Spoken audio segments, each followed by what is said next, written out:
반갑습니다. 아멘 안 하는 교회 와가지고 아멘을 안 하는 게 아니고 속으로 아멘 안 하는 교회에 와가지고 그래도 지금 이렇게 아멘을 참 많이 하시네요. 어제보다 오늘 얼마나 벌써 이 아멘 분위기가 들어오는지. 그래도 저도 마이크 상태도 좋고 오늘은 괜찮습니다. 제가 이 링컨 어제 이야기 했는데 오늘 성경이 만든 사람, 백화점왕 워너메이커. 어제는 링컨이 이렇게 이제 뭐 기도에 대해서 그 말에서는 강조를 했는데, 사실 제가 링컨 책을 출판하려고 했을 때 어제도 그랬나요? 책 제목 속에 성경 사랑이 들어가기를 원했는데 성경 사랑이 안 들어갔고 기도가 들어갔어요. 조금 섭섭했는데 그래도 이게 베스트셀러가 됐으니까 이게 출판사가 책 제목을 잡은 거지 제가 잡은 게 아니거든요. 그랬는데 그 다음에 책이 나왔는데 그 다음 나온 책은 성경이 만든 사람이라는 이런 타이틀로 책이 나왔어요. 우리 하나님은 합력하셔서 선을 이루시는 분이신데 아마 링컨보다는 이 워너메이커가 성경 사랑이라고 하는 어떤 성경이 만든 사람이라고 하는 그런 타이틀을 더 갖기를 원하셨던 것 같아요. 제 은사 목사님이 홍정길 목사님이신데 홍 목사님이 저한테 그러셨어요. 인류 역사상 성경이 만든 세 사람이 있다 그러셨어요. 그 세 사람이 누구냐 하면은 첫 번째가 링컨이고 그 다음이 백화점왕 워너메이커고 그 다음이 무디라고 그렇게 말씀하셨어요. 그런데 우리 하나님은 박사학위를 받은 사람도 귀하게 이렇게 사용하시지만 최고의 사람은 박사학위를 받은 사람을 최고의 사람으로 쓰시지 않았고 성경을 인생의 교과서로 붙든 사람을 하나님께서 가장 높이셨다는 그런 말씀을 하셨어요. 여러분, 정치가 가운데 링컨만큼 위대한 그런 정치가가 어디 있어요? 여러분, 기업가 가운데 워너메이커만큼 존경받는 기업가가 어디 있어요? 여러분, 사역자 가운데 지금도 무디만큼 위대한 사역자가 어디 있어요? 제가 시카고에 살았는데 무디는요 지금도 살아있어요. 무디는요 세월이 갈수록 이 무디의 사역은 점점 더 흥황해져요. 여러분들 한번 시카고에 가보세요. 그 무디 신학교, 무디 방송국, 또 무디 교회, 완전히 시카고를요 그게 다 지배하고 있어요. 그리고 거기 뭐 또 고등학교도 무디가 세운 학교들도 있고 그래서 참 그 동시대의 영적 거장들을 하나님께서 얼마나 귀하게 사용하셨나를 저는 참 그곳에 있으면서 많이 이렇게 도전을 받았는데 참 이렇게 비슷한 게 많은 분들이에요. 여러분, 링컨은 10살 때 어머니로부터 성경을 유산으로 물려받았잖아요. 이 워너메이커는요 10살 때 성경을 자기가 구입을 해요. 그런데 그때는 이 어린아이가 뭐 성경을 갖는다는 것은 꿈도 꿀 수 없던 그런 때였어요. 어른들도 성경 한 권 갖는다는 게 쉬운 일이 아니었어요. 그런데 어린아이가, 그것도 가난해서 학교도 못 다니는 아이가, 벽돌 공장에 다니는 아이가 하루에 일당 7센트를 받으면서 그 성경이 갖고 싶어가지고 그 일당에서 그걸 쪼개고 모으고 그렇게 해가지고요 1년 6개월씩 시간을 돈을 모아가지고 성경을 자기의 걸로 만들어요. 제가 중국에 96년도에 제가 중국을 연변을 갔었는데 거기 조선족들이 한 200명이 예배를 드리는데요. 성경을 갖고 있는 사람이 한 사람밖에 없어요. 그분들 소원이요, 큰 글 성경 하나 갖는 게 소원이에요. 근데 그 큰 글 성경 하나를 가지려면요, 어른들 월급 2달을 고스란히 모아야지만 그 큰 글 성경 하나를 가질 수 있어요. 그러니까 그 성경 하나를 갖는다는 것은 상상할 수도 없는 일이었어요. 이 워너메이커가 그 어린 시절에 그 성경을 갖는다는 건 진짜 꿈꿀 수도 없는 그때 1년 6개월간 그 돈을 모으고 또 모아가지고 성경을 자기의 걸로 이렇게 만드는데요. 성경을 구입한 그날요, 이 워너메이커가 너무나 막 감격해가지고요, 잠을 못 가슴 위에다가 성경책을 올려놓고 펼치고 그러면서 자기 인생을 성경을 가지고 학교도 못 다니는 아이니까 그 성경을 가지고 자기 인생을 또 만들어 가는데 성경을 읽고 또 읽고 그렇게 하면서 나중에 어떻게 되었죠? 백화점 왕이 돼요. 세계적인 재벌이 돼요. 이 워너메이커가 어린 시절에 성경을 읽으면서 붙들었던 말씀이 오늘 우리가 읽었던 이 마태복음 6장 33절 말씀을 워너메이커가 붙든 말씀에 먼저 하나님의 일을 한다는 어떤 그런 그 자기 인생의 모토로 어린 시절에 이 말씀을 붙들어요. 여러분, 이 워너메이커는 평생 성경을 가지고 자기 인생을 살아간 사람인데 제가 이 워너메이커가 84세 때 워너메이커가 그때는 주일학교 부장으로서 이제 거의 마지막 그때인데 워너메이커가 주일학교에서 자기가 이런 간증을 해요. 성경은 내 인생의 교과서였습니다. 나는 날마다 성경을 먹고 성경과 더불어 내 인생의 하루를 시작했습니다. 성경을 읽고 성경을 배우고 성경을 가르칠 때 내 인생은 가장 행복했고 즐거웠습니다. 나는 오늘 아침 식사 전에 영의 양식으로 전도서의 말씀을 읽었습니다. 청년이여 내 어린 때를 즐거워하며 내 청년의 날을 마음에 기뻐하여 마음에 원하는 길과 내 눈이 보는 대로 쫓아 행하라. 그러나 하나님이 이 모든 일로 인하여 너를 심판하실 줄 알라.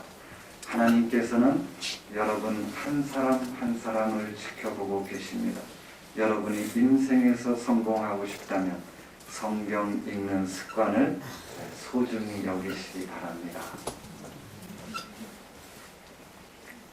워너메이커가 이제 막 백화점 왕이 되어지고 또 세계적인 그런 이제 재벌이 되어지고 그러면서 이제 백화점 60주년 이제 기념 행사예요.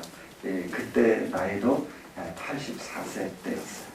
근데 그 자리는 이제 세계적인 기업가니까 수많은 이제 친구들 기업가 이런 사람들이 다 모이고 그 자리에 이제 대통령도 온 자리였어요.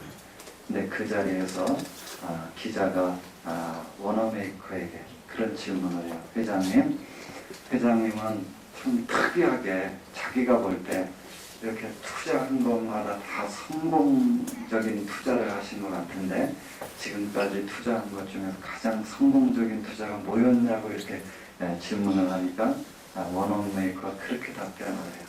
내 인생의 최대 투자는 10살 때 구입한 성경이 내 인생의 최대 투자였고 그 성경이 오늘의 나를 만들었다고 워너메이커가 그런 고백을 해요.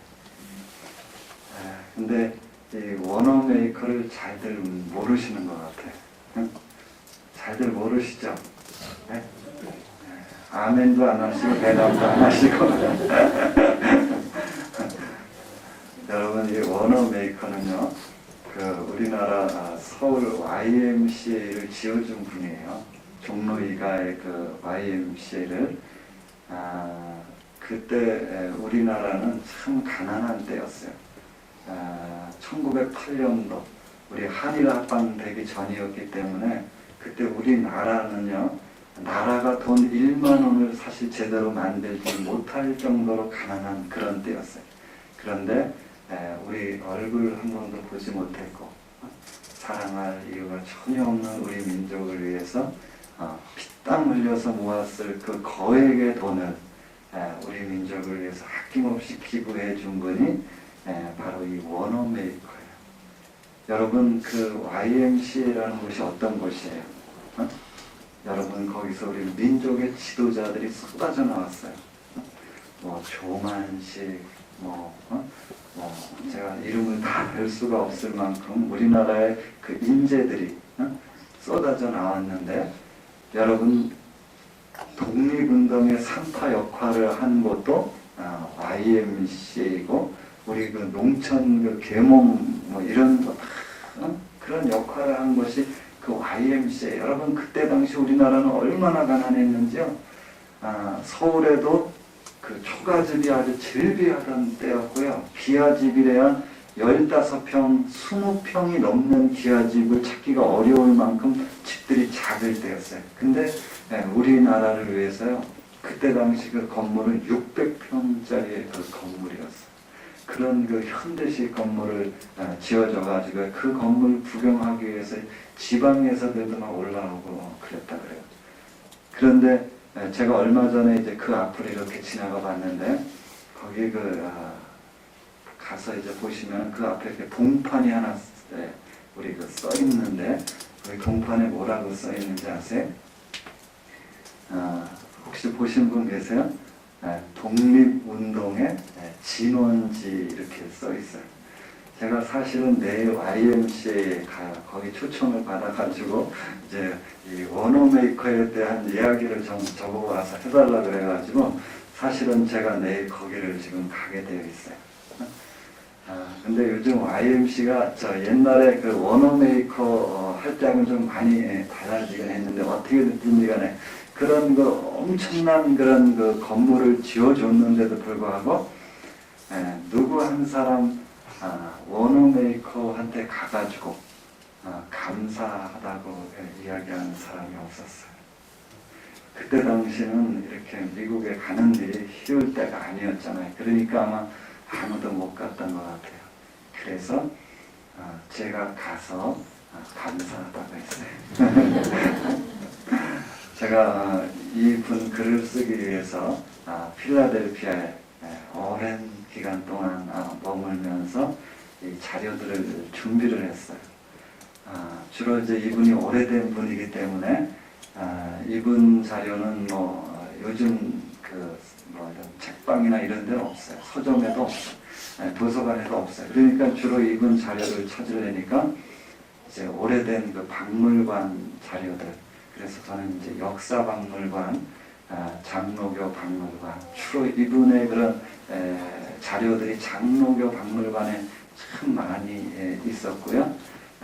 그 다음에 이분이 세워놓은 교회가 지금도 있어요. 베다니 처치라고. 제가 그 교회에 가가지고서 그 교회에 도서관이 있어요. 근데 이제 오래된 이분의 자료들이 이제 먼지 묻은 그런 자료들이 많이 있어요. 그분 기념관도 교회 안에 이렇게 또 있어요. 그래서 제가 그 도서관에 가서 사서한테 제가 워너메이커 자료가 필요하다고 좀 이제 빌려달라고 제가 이제 그렇게 부탁을 했는데, 자료를 많이 가지고 나와가지고 저 얼굴 한 번도 보지 못한 그 동양인인데 그 먼지 이렇게 묻은 진짜 그런 자료들을 가지고 나와가지고 저한테 그 2달간 자료를 사용할 수 있게 해줬어요.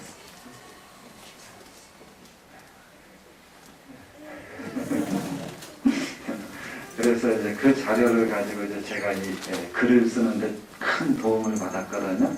근데 이제 지금도 워너메이커의 백화점 왕이잖아요. 백화점의 창시자이면서 백화점 왕인데, 여러분 워너메이커의 백화점이 지금도 필라델피아에 있어요. 그 시청 바로 옆에 워너메이커의 백화점이 있어요. 근데 그 백화점 크기가 얼마나 큰지 아세요? 여러분 교보문고 가보셨어요? 광화문 교보문고 가보셨어요? 교보문고가 커요, 적어요? 몇 평쯤 되는지 아세요? 제가 물어봤어요. 우리 매장 매니저한테 물어봤더니 교보문고 크기가 정확하지는 않다 그러면서 2,800평에서 3,000평 크기라 그래요. 그 매장 전체가 그렇게 커요. 그런데 워너메이커의 백화점의 크기는 그거의 20배예요. 여기는 참 놀라는 사람이 없어요. 저는 그렇게 크다 그러면 무지 놀랄 줄 알았는데 20배 크다 그래도 안 놀라요. 하여튼 그렇게 커요. 제가 이제 나중에 이제 워너메이커의 묘지를 제가 이제 찾아갔어요.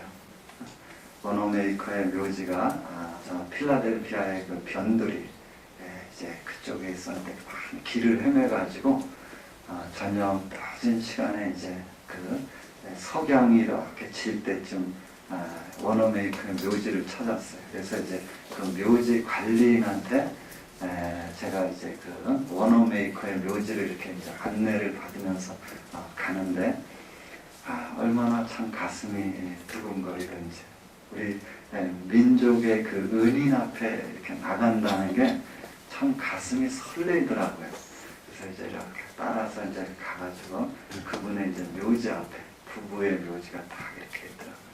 그래서 제가 이제 기도를 하고 이제 그분한테 이제 감사를 이제 표해야 되잖아요. 그분이 이제 한국말을 모르니까 영어로 이제 또 인사를 제가 해야 되잖아요. 그래서 제가 영어로 이제 인사를 했어요. 땡큐.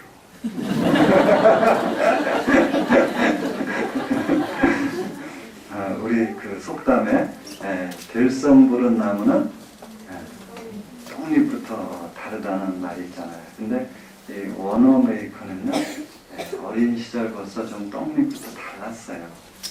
어린 아이가 참 신앙이 좋았어요. 그런 아이들이 있잖아요. 어려서부터 참 남다른. 이 아이는요 벽돌 공장에서 일을 하면서요 그때는 주급을 받았어요. 1당 7센트고 주급으로 42센트를 받을 때였는데 하루는 어머니한테 와가지고 주머니를 하나 호주머니를 만들어 달라는 거예요. 그래서 엄마가 무슨 주머니인지도 모르고 만들어 줬는데 나중에 알고 봤더니 토요일날 그 주급을 받으면 거기서 11조를 띄어가지고요 그 어린아이가 거기다 11조를 호주머니 안에 집어넣는 거예요. 그리고 주일날 갔다 어린아이가 그걸 부모가 가르쳐줘서 그렇게 한 게 아니에요.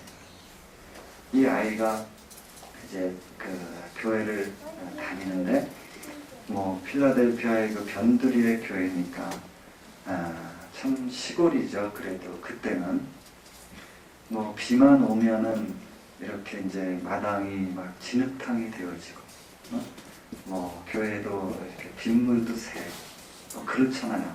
그렇게 교회가 막 그 진흙이 이렇게 막 그래요. 부모님들이 주로 이제 어머님들이 주일날은 아주 예쁜 옷을 이제 입고서들 오시는데 이 진흙이 묻으면 안 되잖아요. 이게 진흙탕에서 이게 튀면 안 되니까 그냥 그거 안 묻히려고 교회에서도 뭐 이렇게 빗방울 떨어지는데 절대 거기는 안 하고 그러면서 다들 이렇게 누구 한 사람 해결하려고 하는 사람은 없어요. 그런데 이 어린아이가 이 어린 워너메이커가요 아무도 모르게 그 진흙탕 마당에다가 벽돌을 깔 결심을 해요. 그리고 아무도 모르게 자기 또 그 일당 7센트에서 돈을 또 쪼개가지고서 벽돌을 원래 까는 거예요. 2주, 3주 이렇게 이제 벽돌을 까니까 벽돌이 제법 많이 깔렸을 거 아니에요. 그러니까 도대체 이 일을 이제 목사님이 어떤 집사님이 하는지 이제 찾고 싶을 거 아니에요. 도대체 어떤 집사님이 누가 이런 일을 하나. 저녁 늦은 시간까지 이렇게 지켜봐도 찾을 수가 없는 거예요. 누가 하는지 모르는 거예요. 하루는 목사님이 새벽에 기도를 하고 사무실에서 이렇게 창밖을 이렇게 이제 내다보고 있는데 저 문에서 누군가가 이렇게 이제 리어커를 끌고 오는 거예요. 근데 이렇게 자세하게 보니까 어른이 오는 게 아니고 어린아이가 와가지고서 그 리어커에서 벽돌을 한 장 한 장 이렇게 꺼내가지고 그 고사리 같은 그 손으로 벽돌을 한 장 한 장 꺼내서 무릎을 꿇고서 그 벽돌을 까는데요. 그걸 목사님이 이렇게 지켜보면서 가슴이 그냥 애리는 것 같은 어떤 그런 전율이 일어나요. 전에 한 번도 느껴보지 못했던 그런 이런 감동이 목사님의 가슴에서만 일어나는데 목사님이 그 자리에서요 그 아이를 위해서 무릎을 꿇어요. 그리고 그 아이를 위해서 기도하는데 그렇게 기도해요. 하나님 보셨지? 하나님 보셨지? 가난해서 학교도 못 다니는 저 아이가 하나님의 교회를 위해서 하나님 벽돌 까는 거 하나님 보셨지? 저 아이의 생애를 하나님이 30배, 60배, 100배로 요셉의 형통으로 축복해달라고 거기서 그 워너메이커를 위해서요 기도를 하는데 그 기도가 이 워너메이커의 생애 속에 축복으로 임하는 거예요. 여러분 이 목사님이 그 주일날 이 교인들한테 이제 광고했겠죠. 얼마나 그 어른들이 막 부끄러워했는지 몰라요. 이게 어른들이 할 일을 어린아이가 했다는 그 사실 앞에요.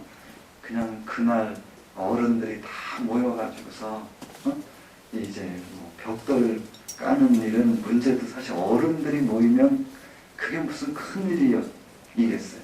그러니까 어른들이 나서가지고 이제 막 벽돌을 깔기 시작했고요. 그 벽돌만 마당 벽돌만 깐 게 아니에요. 어른들이 나서니까 2달 만에 교회당까지 짓는 그런 그 기적이 일어났어요. 여러분 그게 벽돌 한 장의 위력이라 그래가지고 우리 목사님들이 예화로 많이 사용하는 그 장본인이 워너메이커. 사실 워너메이커는 다 목사님들도 알고 있었어요. 그런데 그 교회가 어떤 교회였는지 그 목사님이 누구였는지 아는 사람은 아무도 없었어요. 제가 그 자료를 다 찾아낸 거예요. 그 교회는요 The First Independence Church라고 해서 제일 독립교회였고 그 교회의 목사님은 잔 챔버스 목사님이었어요. 이 워너메이커가 그 목사님을 얼마나 존경했는지 몰라요. 평생을 그 목사님을 존경을 했어요. 그래가지고 이 워너메이커는요 21살에 비즈니스를 시작을 해요. 21살에 의류점을 시작을 해요. 근데 의류점을 시작을 하면서 이제 옷 가게잖아요. 그러니까 옷을 갖다 이렇게 이제 걸어 놓는데 그 제일 잘 보이는 곳에다가 옷을 걸어 놓는 게 아니에요.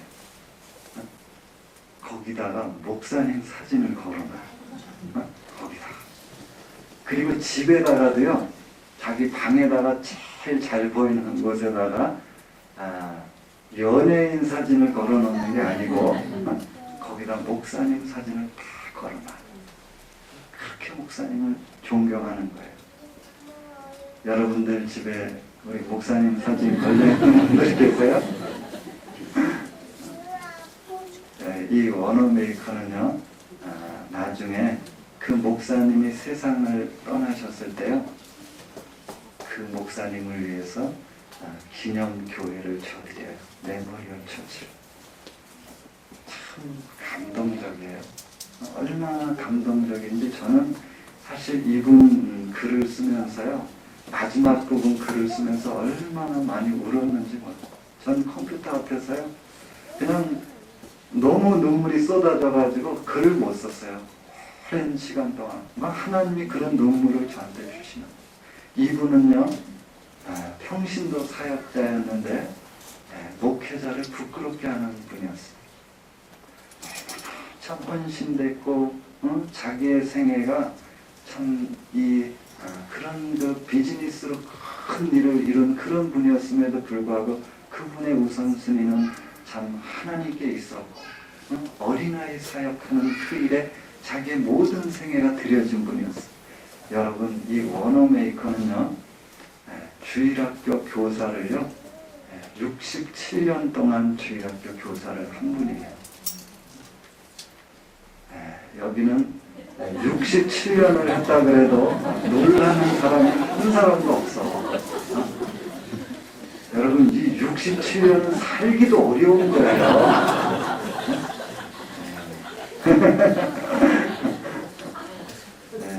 67년간을 했다니까요.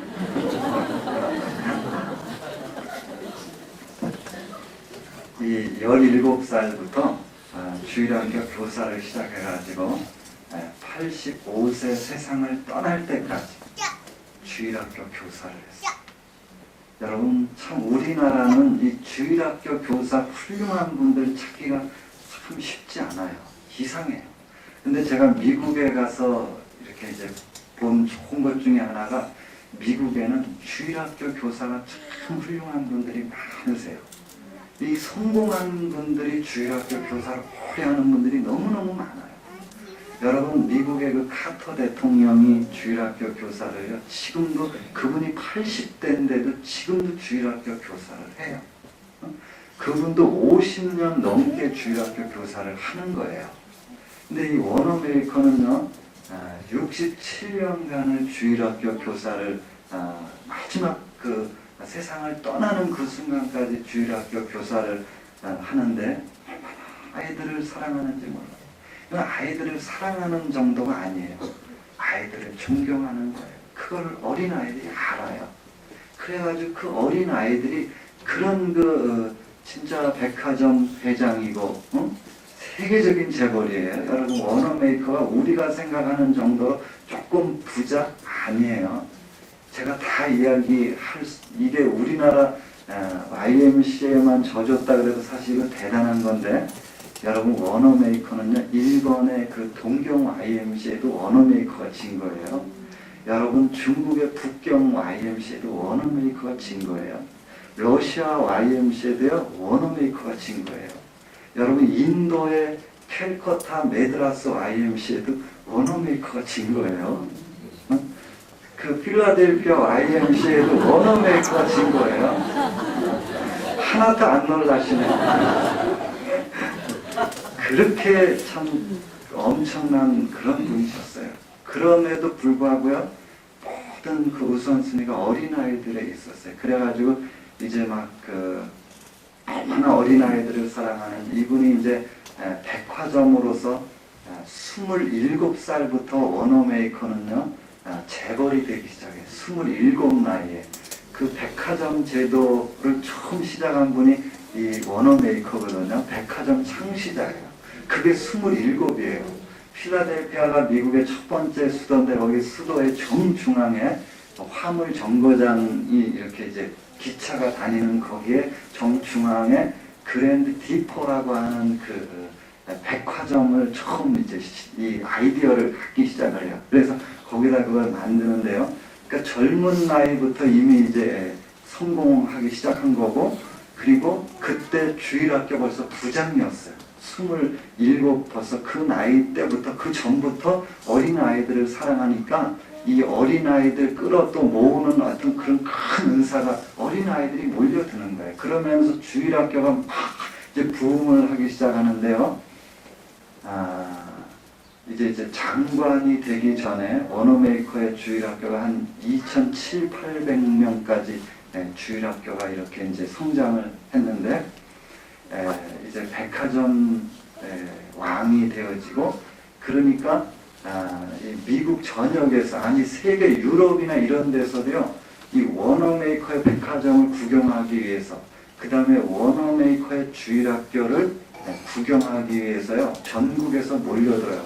젊은이로서 성공한 그 젊은 이렇게 성공한 사람의 어떤 그런 모델, 여러분 백화점이라는 거는 관광 코스가 되는 거잖아요. 그러니까 전국에서 이 워너메이커를 보기 위해서 막 몰려들어요. 그러면서 이제 미국의 대통령이 이 워너메이커한테 당신의 그 탁월한 경영 능력을 우리 내각에 와서 좀 발휘해달라고 하면서 장관직으로 임명을 하려고 그러니까 워너메이커가 뭐라 그러는지 아세요? 주일 성수와 주일학교 교사를 할 수 없다면 장관직을 수락할 수 없다 그래요. 여러분 이렇게 멋있는 말을 할 때는 아멘 좀 하세요. 그래서 어떻게 이 사람을 이제 쓸래니까 그걸 허락하는 조건으로다가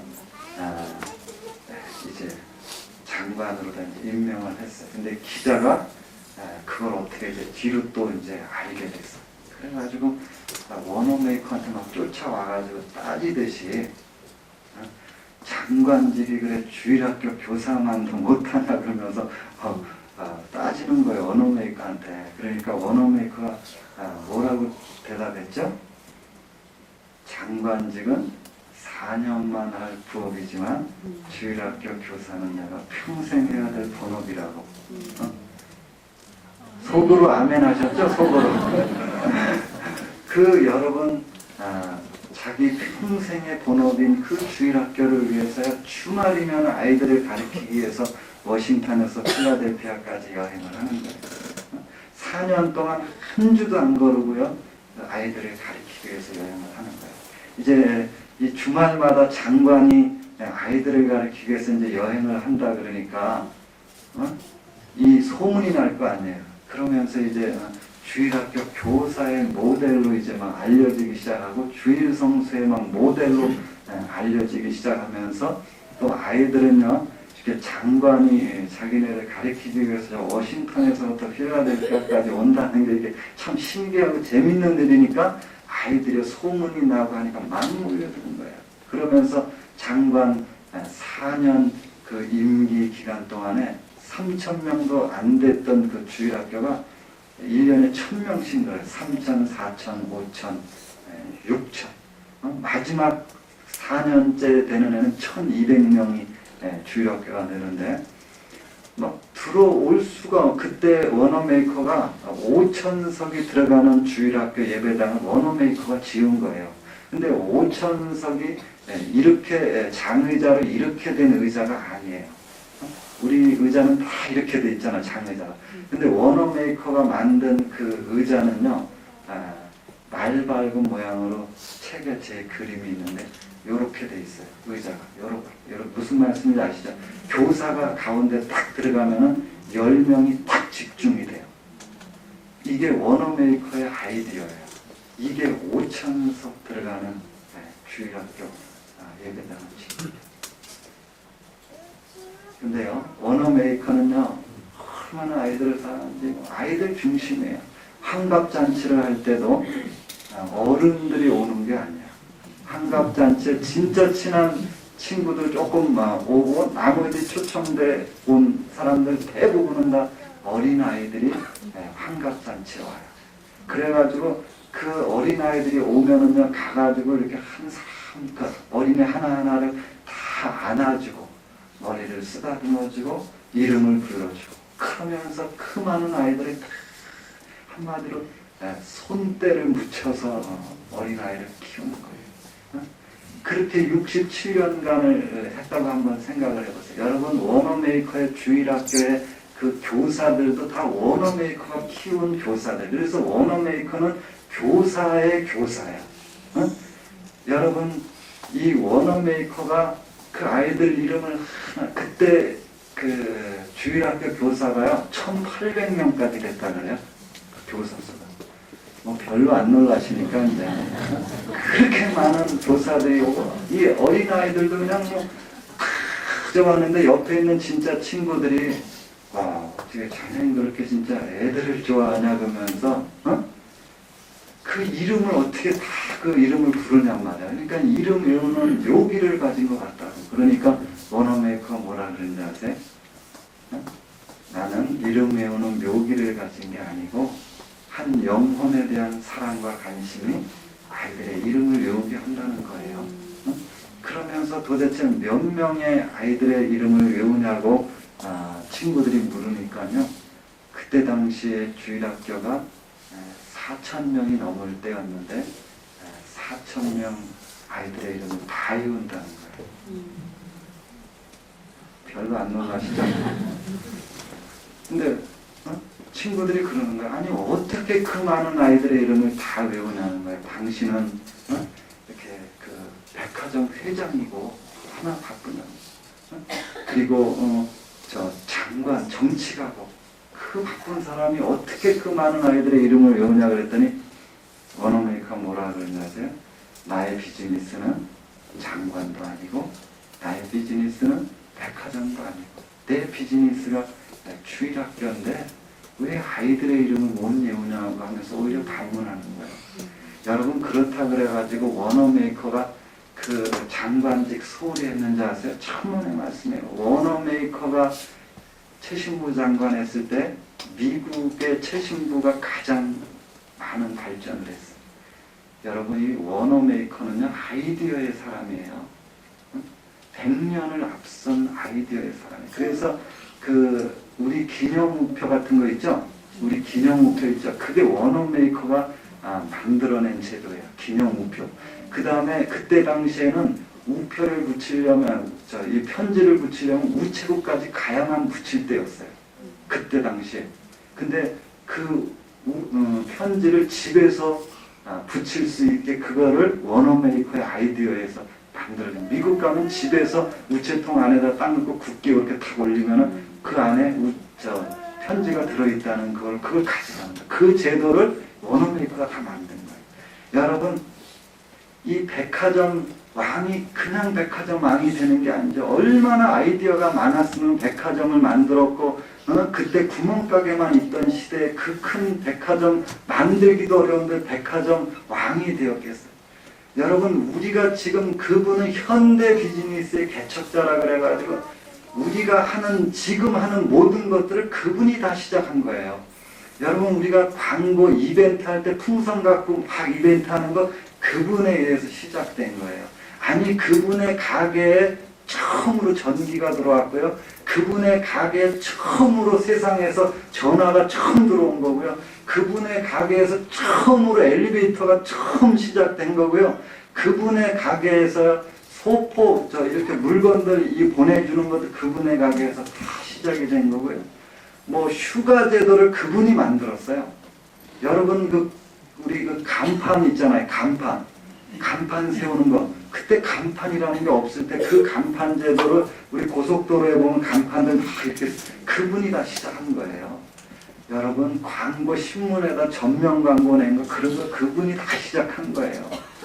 엄청난 그런 일들을 한 분이 나의 비즈니스는 그게 내 비즈니스가 아니고 주일학교가 내 비즈니스라고 그렇게 얘기한 거는 굉장한 의미가 있는 말이에요.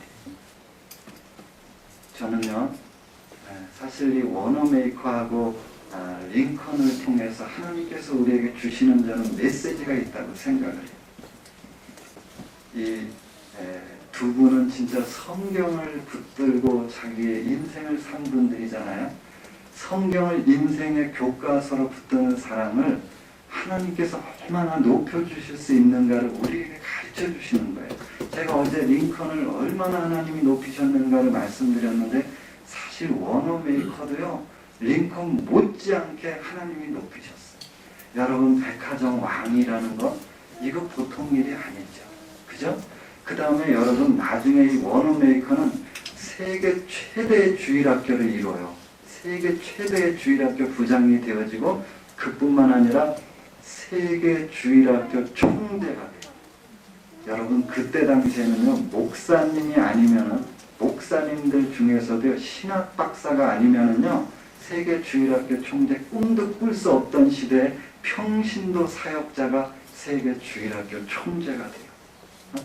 그리고요, 그뿐만 아니라 이분이 나중에 세상을 떠나자마자요, 이분이 필라델피아 그 시청에, 이분이 필라델피아 그 시청이 그 수도의 시청이잖아요. 거기가 얼마나 큰지 몰라요. 그 시청 높이가 175m예요. 그렇게 높은 그 시청에 거기에 대통령들도 동상을 못 세웠어요. 그 세우고 싶은 자리였잖아요. 그런데 딱 두 사람의 동상만 거기에 서 있어요. 그 두 사람이 누구냐면은, 한 사람은 그 도시를 설립한 윌리엄 펜이라고 하는 사람의 동상이 거기 하나 서 있고요. 나머지 한 사람의 동상이 워너메이커의 동상이에요. 근데 그 워너메이커의 동상의 이름이 뭔지 아세요? 최고의 시민이라는 동상이에요. 필라델피아를 탁 들어갈 때, 그 시청으로 탁 이제 길이 직진으로 탁 들어갈 때, 시청의 정중앙에 이 워너메이커의 동상이 거기 탁 서 있어요. 근데 그 동상을 누가 세웠는지 아세요? 어린아이들이 세웠어요. 어른들이 세운 게 아니에요. 어린아이들이요, 워너메이커가 세상을 떠나자마자요, 이 워너메이커는 우리를 위해서 자신의 모든 것을 다 주고 간 사람이라고 하면서 어린아이들에 의해서 이 모금운동이 막 시작이 된 거예요. 그 코 묻은 돈 몇 센트 이런 것들이 모여졌는데요, 얼마나 많은 사람이 거기에 동참이 됐는지 아세요? 40만 명의 어린아이들이 모금운동에 동참했어요. 그렇게 하고 그 동상을 세웠는데, 그 동상 제막식도요, 어른들이 한 게 아니에요. 어린아이들이 동상 제막식을 했어요. 제가 그 동상 앞에 가가지고 그 동상을 얼마나 많이 정말 바라보고 만져보고 안아보고, 참 워너메이커는 멋있게 생겼어. 저는 우리 여러분들의 그 자녀들의 그 모델이 이 워너메이커가 좀 되었으면 좋겠어요. 저는 그 형통의 모델을 이렇게 만약에 이야기한다 그러면요, 저는 정말 워너메이커라는 사람을 형통의 모델로, 저는 링컨보다도, 사실 링컨은 하나님이 비대한 사람으로 세우기 위해서, 그의 인생은 너무나 고난이 많은 그런 인생으로 하나님의 어떤 그 드라마라고 한다면, 저는 예수 믿고 참 형통한 삶이 어떤 건가를 자녀들에게 말을 한다 그러면, 저는 이분을, 저는 저희 자녀들한테도, 저 아들한테도 이런 그 사람이 너가 되었으면 좋겠다. 그리고 우리 딸한테는 너는 이런 좀 남자를 만났으면 좋겠다고 저는 그렇게 이야기를 해요. 여러분, 이 성경을 붙든 사람을 하나님은요, 참 귀하게 여기세요. 그 인생을 하나님이 높이시는 거예요. 그래서 성경에 뭐라 그랬는지 아세요? 너희는 주의 말씀을 너희 마음판에 새기라. 그리하면 하나님과 사람 앞에서 은총과 귀중히 여김을 받게 하겠다 그랬어요. 여러분, 하나님은요, 우리가 이 하나님 말씀 붙들고 인생을 사는 사람들에게 좋은 것을 주시기를 원하시는 그런 하나님이세요. 이 성경, 이 말씀이 하나님이 그래서 이 안에다가 내가 이 말씀 사랑하는 사람의 인생을 어떻게 만들어줄 것인지를 참 많이 이야기했어요. 좋은 것 속에는 하나님이 어떤 말씀들을 우리에게 말씀하시냐면은, 너희가 주의 말씀을 사랑하면은 그 인생 속에 여러분들의 마음속에 평안을 준다 그랬는데, 그냥 평안이 아니에요. 큰 평안을 주신다 그랬어요. 여러분, 하나님의 말씀이 내 안에 있는 사람들은 평안이 있어. 평안. 그냥 평안이 아니야. 큰 평안이야. 근데 하나님의 말씀이 내 안에 없으면은요, 반대로 불안이 있어. 두려움이 있어. 방황해. 여러분, 하버드를 나오고 서울대학을 나와도 이 하나님의 말씀을 붙들지 못하는 사람의 그 인생의 걸음은요, 방황하는 거예요. 방황하는 거예요. 그렇지만 초등학교를 못 나와도 하나님의 말씀을 붙든 사람은 그의 인생의 걸음을 하나님이 여러분이 힘있게 하시는 거예요. 여러분들, 주의 말씀이 내 발의 등이요 내 길의 빛이니다. 우리 인생길 살면서 어려움 안 당하는 사람이 어디 있어요? 그러나 하나님의 말씀을 먹는 사람들은요, 그 어려움이 내 인생을 넘어뜨리지 않는 거예요. 나를 방황하게, 나를 두려움 속에 놔두지 않는 거예요. 그 말씀이 오히려 나를 더 강하게 만들고 하나님 앞으로 더 가게 하고, 아니 그 말씀이 내 안에 있는 사람들은요, 다른 사람들을 격려하고 위로하는 사람으로 사람을 세우는 그런 거예요. 제가 미국에 있을 때요, 그 하버드 출신하고 좀 가깝지는 않았지만 자주 만났어요. 그 자동차를 이제 고치러 가가지고 안 좋은 차를 타면은 자동차 고치러 자주 가는데, 이제 거길 가면은 그 하버드 출신이 거기 이제 갖고 와서 이렇게 있어요. 그 사람도 저처럼 좀 안 좋은 차를 이제 이렇게 타갖고 자주 와서. 근데 그 하버드 출신인데, 우수한 하버드 출신이 아니고, 우스운 그 하버드 출신이에요. 그 사람이 왜 우스운 사람이 됐냐면요, 마약을 먹은 거예요. 마약을 먹으면서 처음은 너무 좋았대. 근데 이게 마약을 먹으면서 자기 인생이 병들고 이제 망가지기 시작하고, 페인이 거의 대다 정신이 뭐 이상한, 벌써 딱 보면 참 이상한 사람이 된 거예요. 우스운 사람이 된 거예요. 여러분, 제가 이렇게 전철 타고 오면서 차 전철 안에서 술 먹은 사람이 자기 그 입에 담을 수도 없는 그런 말을 막 짓거려.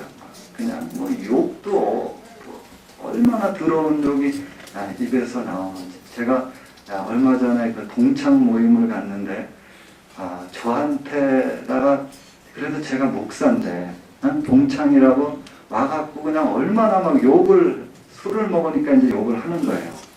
그래서 제가 참다가 참을 수가 없어서, 야, 술 먹은 친구한테 욕을 조금 하면서, 저도 왜 네 입은 그렇게 시골창이냐.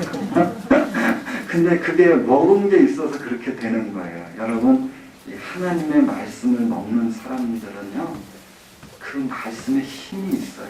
그 말씀은 아무 힘이 없고 뭐 우리 인생을 변화시킬 능력이 없는 그런 말씀 아니에요.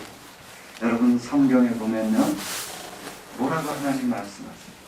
하나님의 말씀은 살았고 운동력이 있어 좌우의 날선 어떤 것보다도 예리하여 우리의 영과 혼과 및 관절과 골수를 찔러 쪼개기까지 하며 마음의 생각과 또 마음의 생각과 뜻을 감찰한다 그랬지. 여러분, 우리의 마음이 사실 이게 낙심되어 있고 병들어 있고 상처받아 있고 이런 것들을 우리가 치료할 수가 없어요. 그런데 하나님의 말씀이 내 안에 들어오면 이런 병든 참 낙심되어 있고 다운되어 있고 좌절되어 있고 상처받은 이런 것들을 하나님의 말씀이 그 양날 가진 칼보다도 예리해갖고 우리의 잘못된 그런 생각들까지도 다 고칠 수 있는 그런 능력이 하나님의 말씀 속에 있다는 것을 우리에게 가르쳐 주잖아요. 여러분, 우리 부모님들이 자녀들을 부모님들이 지킬 수 있어요? 아니, 부모님도 못 지키시잖아요. 여러분들 자녀들 내 눈 앞에서는 지킬 수 있지만 우린 눈 밖에 나가서 참 세상에 얼마나 유혹이 많아요. 참 타락시키는 것들이 많은지, 아니 뭐 바깥에 나갈 필요도 없어요. 우리 자녀들 진짜 집안에 컴퓨터 그거 하나만 가지고 있어도요, 아이들 인생 망치는 거는 시간 문제예요. 그 안에 폭발물이요, 그 안에 그 인생을 넘어뜨릴 것들이, 유혹하는 것들이 그냥 가득 들어있어요. 그런 거 우리 부모님들이 그 자녀들 어떻게 지키겠어요? 못 지켜요. 그렇지만요, 자녀들의 마음속에 하나님의 말씀이 들어가 있고 하나님의 말씀이 그의 인생을 붙들면은요, 우리 부모님들이 자녀를 지킬 필요가 없어요.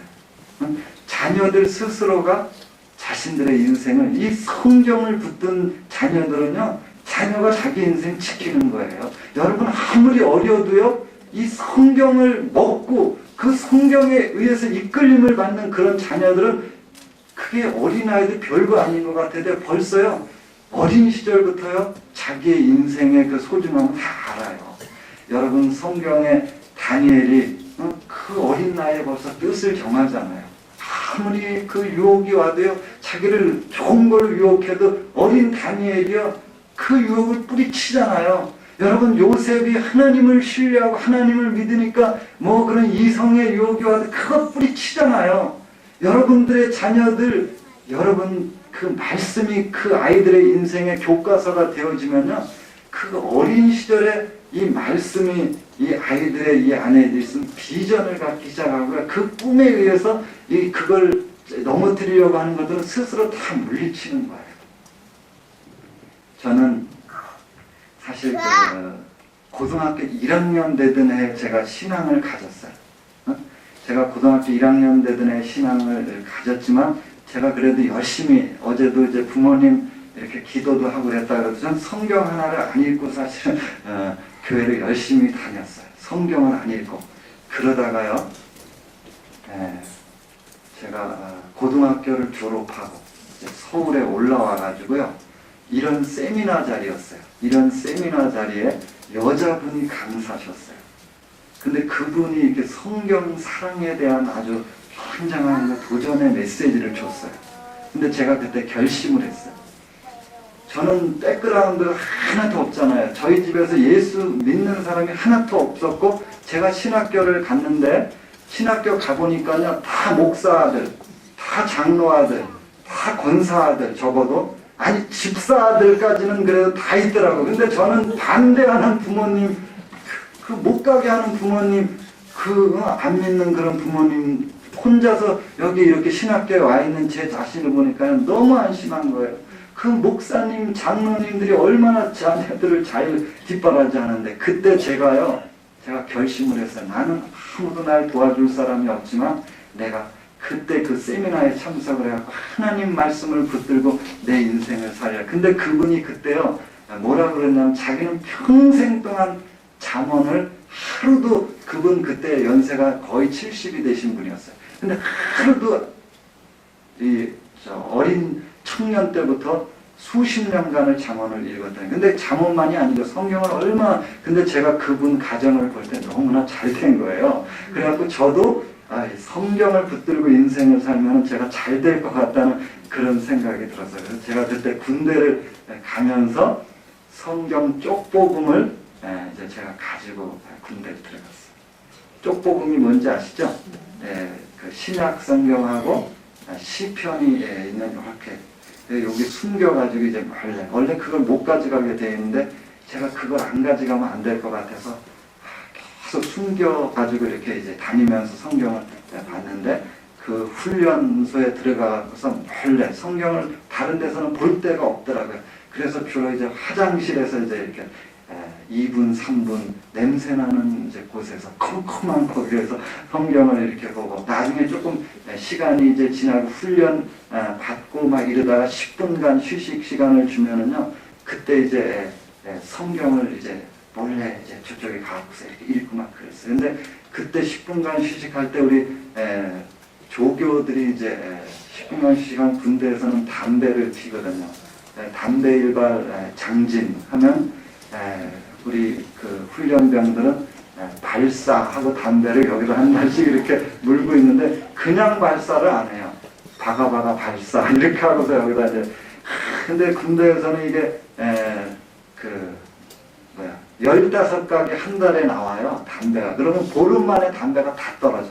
그리고 보름 동안에 이게 담배가 없어가지고 이제 그걸 주스러 다니는 거예요. 꽁추를 막 이렇게 주스러 다니면서 그 담배를 뭐 이렇게 침상 밑으로다가 쓰레기장 뭐 이런 데 두지면서 갖고 담배를 피는데, 얼마나 담배 맛이 좋다 그러는지, 비 오는 날 몰래 담배를 피면서 한 꽁초 하나 들고서도 꿀맛이라고 그냥 그렇게들 좋아하는데, 저는 그때 이렇게 성경을 보면서 성경 맛이, 우리 그 성경 그 뒤에 말씀의 맛이 어찌 그리 단지한데, 뭐라 그랬어, 송이꿀보다 더 달다 그랬는데, 군대 생활하면서 제가 그걸 경험했어요. 훈련소 6주 훈련 받는 동안에 제가 그 짧은 시간에요, 성경을 3도 그걸 했어요. 그리고 이제 자대에 들어가서 계속 성경을 이렇게 보는데 성경 보는 거를 못 참는 고참이 있어요. 이상하게 성경만 보면은 저쪽에서 이렇게 알레르기가 막 이렇게 돋는 그런 고참이 있어. 그래서 가만히 있지를 못해. 와서 시비를 걸고 때리지 않으면 이렇게 직성이 안 풀리는 걸 고참이 있었어요. 그래서 와가지고 저한테 자꾸 시비를 걸면서 너 이러다가 맞는다, 뭐 이러다가 너 한 번만 더 하면 너 죽을 줄 알라, 뭐 이런 계속 협박을 사실 매도 많이 맞았어요. 근데 이제 한 번만 더 내 눈앞에서 보면은 하여튼 죽는 줄 알라 그랬는데 제가 새벽에 일어나갖고 뭐 훈련, 산 이런 데서도요 잠이 안 와요. 성경을 읽기 시작하니까요 너무나 이게 송이꿀 맛처럼 가는데 그때 이제 자대에서인데 새벽에 일어나갖고 배지가 이제 거기 뒤에 가갖고 이제 성경을 제가 이렇게 보고 있었는데 그날 저를 그 괴롭히던 고참이 내복 근무를 갔다가 새벽에 이제 철수하는 거 밤에 가서 매복 쓰고 새벽에 오다가 제가 배지가에서 이렇게 성경을 보고 있는 거를 그 고참이 본 거예요. 저기서 보더니 막 뛰어 막 오더니 그냥 뭐 말도 안 하고 막 때리는 거예요, 저를. 그래갖고 그냥 엄청 그날 맞았는데 그 고참이 막 입에 담을 수 없는 욕을 막 하면서 네가 지금 여기서 자빠져 잠 안 자고 지금 이 성경을 네가 보고 있는 게 이 나라 전투력에 얼마나 큰 손해를 입히고 있는지 네가 알고 있냐 그러면서 막 때리는 거예요. 그래서 사실 저는 몰랐어요. 그게 이 나라에 그렇게 피해를 입히는 건지 그때까지 몰랐어요. 그냥 그날 무지 맞았어. 하여튼 제가 근데 이제 그 고참이 있으니까 이게 피해야지 되잖아요. 고참이 뭐 그러는데 거기서 매 맞으려고 그래서 계속 몰래 성경을 보고 그러는데 이제 훈련이 시작이 됐는데 제가 그 훈련을 가면 며칠씩 막 이렇게 가고 이제 산에서도 자고 그러는데 훈련을 나가는 날 그날 좀 비가 와가지고 제가 비닐 봉지에다가 이 성경을 갖다 이제 집어넣었어요. 비닐이라 그러면 안 되죠. 비닐 봉지에다가 이제 집어넣어가지고 여기다가 이제 여기 탄피 여기 넣는 데다가 이렇게 넣고서 이제 훈련을 나갔는데 한 그 700-800m 정도 올라갔어요. 이렇게 그날 훈련이. 근데 점심시간이 이제 된 거예요. 그 점심시간 때 점심을 먹고 한 20분 정도 시간이 남으면 저쪽에서 쉬면서 이제 성경을 보려고 제가 이제 다 왔으니까 점심 먹을 시간에 성경책이 이제 있는 줄 알고서 이렇게 꺼내려고 하는데 또 이게 성경이 없는 거예요. 큰일 난 거잖아요. 그때 그냥 머리가 핑 하면서 이거 어떻게 해야 되나? 이제 막 갈등이 있는 거예요. 이제 여기서 밥을 먹어야지 되는데 이 밥을 먹으면 이걸 못 찾을 것 같고 밥을 안 먹고 절로 가도 사실은 안 되는 거거든요. 그래도 이걸 잊어버리면 안 될 것 같아가지고 제가 밥을 안 먹을 결심을 하고 이제 점심 시간이 딱 되자마자 그냥 이제 이 성경책을 찾으러 이제 왔던 길로다가 계속 일어났는데 이거 이제 돌아갈 시간이에요. 막 20몇 분을 가는데 이제 50분 그 시간이니까 이제 더 이상은 가면 안 될 시간인데 그때까지도 못 찾아요. 그래도 이걸 못 찾고는 제가 못 갈 것 같아요. 그래서 조기까지만 한 번만 더 가고 근데 없는 거야 또. 이제 돌아가지 않으면 큰일 나겠어. 그래도 한 번만 더 하고 이렇게 하는데 저기 뭔가 비닐이 제가 싸놓은 거 비닐 그게 딱 보이는 거예요. 그래갖고 그냥 막 거기 가갖고 그걸 제가 막 보니까 제 성경이에요. 그냥 끌어안고서 막 그걸 들고서 막 뛰어서 가는데요. 비도 오고 막 그런데 그걸 들고서 뛰는데 그날 제가 얼마나 제 그 군 생활에 그 저의 가장 친한 친구가 어떻게 보면 하나님의 말씀이고 어려운 일들을 그 말씀으로다가 다 그래도 위로를 받으면서 고난 중에 주의 말씀이 위로가 되어서 거기서 그래도 기쁨과 감격으로 그렇게 신앙생활을 군대 생활할 때 진짜 그런 생활을 그게 저의 친구인데 없어졌다는 그것 때문에 제가 그렇게 하면서 성경을 제대할 때까지요, 십독을 제가 군생활 제대하면 십독을 성경을 읽었어요. 뭐 아무도 안 놀라시네요. 제가 하여튼 그때부터 이 성경을 붙들기 시작을 해가지고 하나님이 제 안에 이 성경 사랑의 마음을 주셨어요.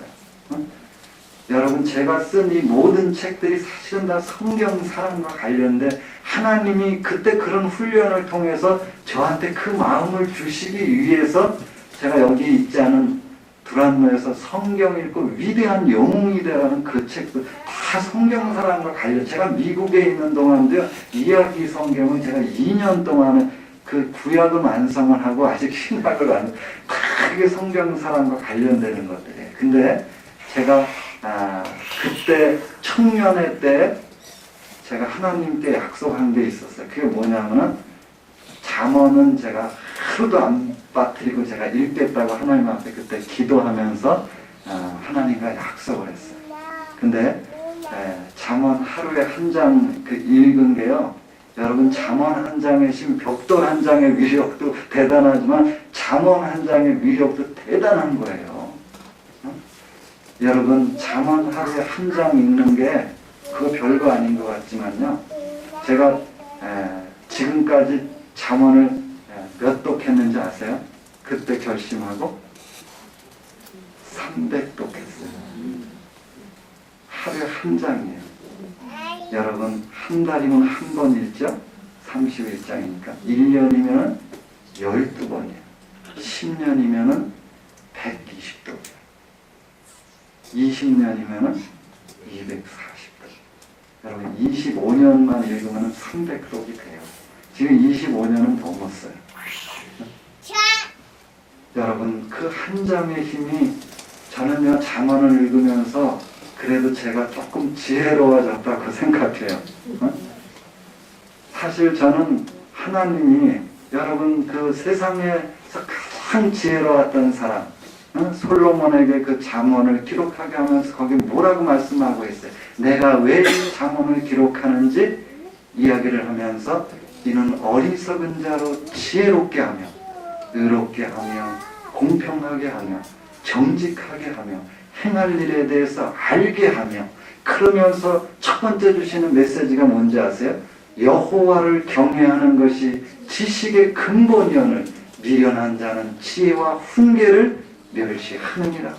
여러분, 그 안에 우리 인생의 그 어떤 비즈니스를 어떻게 해야지 되는지, 결혼 생활을 어떻게 해야 되는지, 자녀 교육을 어떻게 해야 되는지, 유혹을 어떻게 물리쳐야 되는지, 여러분 다 거기에 있는 거잖아요. 하나님이 그 잠언을 붙든 인생, 저는 사실 성경을 사랑하는 사람을 하나님이 얼마나 귀하게 여기시는지, 저는 이 링컨 워너메이커한테만 저는 그 하나님이 그렇다고 생각 안 해요. 오늘날도 어제나 오늘이나 동일하신 하나님은 성경을 붙든 인생을요, 하나님은 링컨만 찾으시는 하나님이 아니세요. 워너메이커도 찾으시고요, 또 다윗도 찾으시고요, 우리도 찾으시는 하나님이시잖아요. 여러분, 그 성경을 붙들기만 하면은, 우리 성경을 못 붙든 인생은 사실 다 두려워해요. 여호수아도 성경에 보면 뭐라 그랬어요? 모세의 그 뒤를 이어서 얼마나 두려워했어요. 두려워하지 말라고 하면서 메시지가 뭔지 아세요? 하나님의 말씀을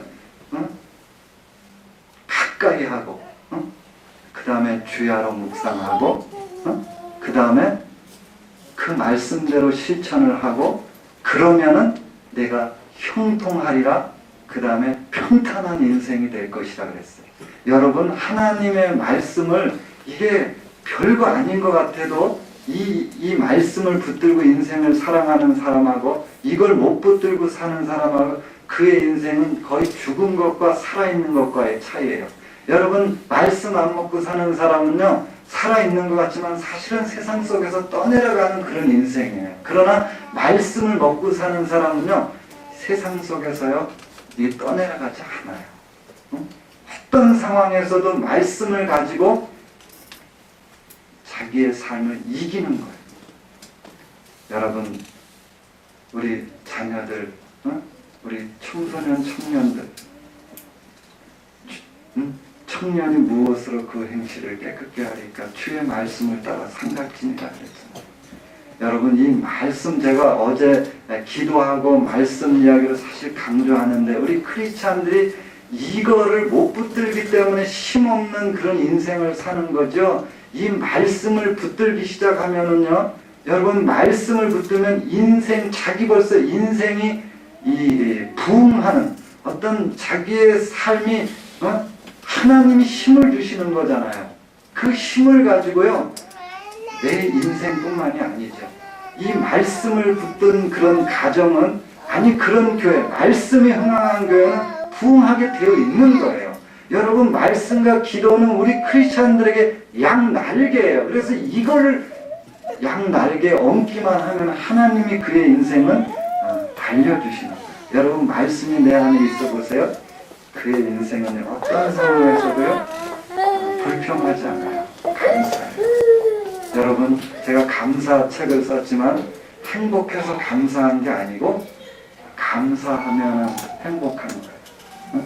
여러분, 큰 걸 감사하려고 하니까 우리가 감사를 못하죠. 작은 걸 감사하는 사람이 가장 많이 감사하는 삶을 사는 거고요. 여러분, 하박국이 그 성경에 보세요. 다 없고 그러잖아요. 그럼에도 불구하고 나는 여호와로 인하여 기뻐하고 그 구원의 하나님께 감사하리로다 그러잖아요. 여러분, 다니엘이 감사를 보세요. 다니엘이 그 사자굴 속에 들어가면서, 아니 처음 뜻을 정하면서 그는 그 고난의 역경 속에서 먼저 감사로다가 감사로 나가고요. 사자굴 속에 들어가면서도요, 감사 기도를 해요. 그래서 제가 다니엘의 감사를 벼랑 끝 감사를 했어요. 여러분, 욥의 감사를 제로 감사예요.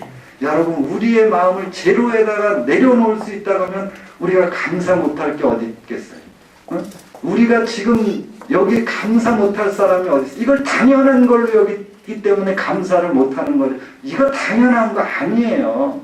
여러분, 사실 감사는 숨 쉬는 것부터 감사를 시작해야 돼요. 여러분들 병원에 한번 중환자실에 가보세요. 이 산소호흡기 끼고 있는 사람들, 이거 그냥 하루 끼고서요 30만 원씩 내고 숨 쉬는 거예요. 여러분들 지금 숨 쉬는데 하루에 30만 원씩은 적어도 벌고 있는 사람들이에요.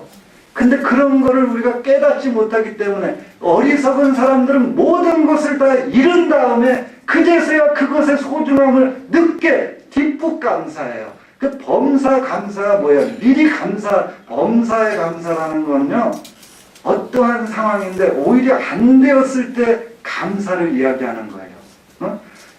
양지에서만 감사가 아니에요. 음지에서 감사하고, 장미꽃만 감사하는 게 아니에요. 가시를 감사하는 거예요. 여러분, 우리가 이제 신앙생활을 하는데, 저는 이 말씀을 붙드는 게 여러분들의 인생의 최대의 관건이라고 생각을 하기 때문에 어제 오늘 이 기도와 말씀, 저는 이것만 되어 있으면 하나님이 여러분들을, 이것만 되어 있으면 여러분들에게 어떠한 어려움이 와도 그거는 여러분들을 그 연단 가운데 하나님이 더 큰 사람으로 세우기 위한 오히려 하나님의 그 인도하심이지, 이게 안 되어 있는 사람들은 그냥 그건 늘 넘어지고 시험 받고 이러면서 그의 인생이 오히려 어려움으로 다 되어질 수 있지만, 그러나 말씀의 사람들은요, 오히려 하나님이 연단을 통해서 그걸 깨닫게 하시는 거예요. 우리 이 한 교회가 한번 이 자녀들에게도 이런 그 좀 모델들을 우리 자녀들에게 알려주시고, 하나님께서 얼마나 이 말씀을 붙든 사람을 참 귀하게 여기시는가를 우리 부모님들이 먼저 삶 속에서 보여주시고, 그 말씀의 힘으로 넉넉하게 이기시는 우리 성도님들이 다 되시기를 주님의 이름으로 축원합니다.